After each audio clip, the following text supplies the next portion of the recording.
तो भैया अगर अंधभक्त हो तो अभी निकल लो, पहली फुर्सत में निकल लो और पलट कर मत आना, क्योंकि आप थोड़े से नीचे से धुआं फेंक सकते हो।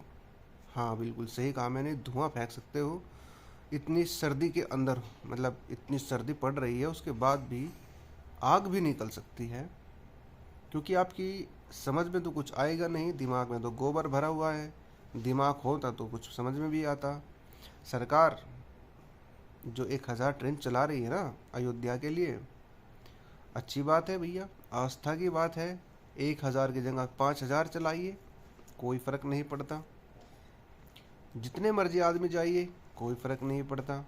लेकिन जब जनता को ज़रूरत होती है, जैसे कि कोरोना के टाइम में हुई, तब भैया सरकार कहाँ चली जाती है, कहाँ सो जाती है? मुझे इस बात का तो आज तक जवाब ही नहीं मिला।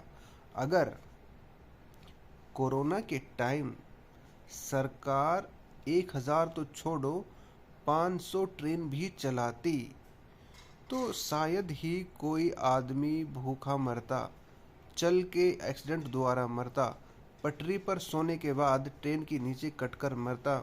न जाने कितने बच्चे बर्बाद हो गए, उनके माँ बाप मर गए, कितने बच्चे खुद मर गए। उस बुरे वक्त में सरकार ने जनता के लिए क्या किया था, जरा मुझे बता दो। क्या कोई एक्स्ट्रा ट्रेन चलाई? क्या कोई बस एक्स्ट्रा चलाई? जो सोनू सूद था उस वक्त बहुत ज़्यादा मदद कर रहा था। एक अदना सा इंसान, चलो माना आम नहीं है, लेकिन एक इंसान, सिंगल इंसान कई सौ लोगों की मदद कर सकता है अगर, तो जो सरकार चला रहे हैं वो चाहे तो कितनों की मदद कर सकते थे, पर नहीं, सरकार को उसमें फ़ायदा नहीं नज़र आ रहा था। अगर इलेक्शन आसपास होता तो मैं लिख कर स्टैंप पर गारंटी दे सकता था कि एक भी इंसान कोरोना के टाइम सरकार मरने नहीं देती।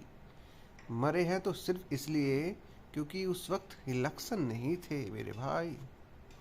अब 24 का इलेक्शन आ रहा है तो कोई मुद्दा है नहीं। देखो, ये आप भी जानते हैं, हम भी जानते हैं, अंधभक्त भी जानते हैं कि उस सरकार के पास जो अभी है, कोई करंट में मुद्दा है ही नहीं जिसके बल पर वो इलेक्शन लड़ सके। मुद्दा है तो एक, वो है राम मंदिर। अभी जो आने वाला है वो है CAA या NRC, इसको भी वो लागू कर सकती है। और सिर्फ केंद्र में एक ऐसा इंसान, एक ऐसी कौम है जो इस सरकार को हमेशा बनाती आई है, और वो है मुस्लिम। हम लोग ही मेन टारगेट है, हमें ही लेकर बीजेपी का घर और चूल्हा दोनों चल रही है। अब देखना बाकी यह है कि कितने ऐसे अंधभक्त हैं जो सिर्फ और सिर्फ मंदिर के उद्घाटन पर उन्हें आंख बंद करके फिर से राजगद्दी पर बिठाने वाली है,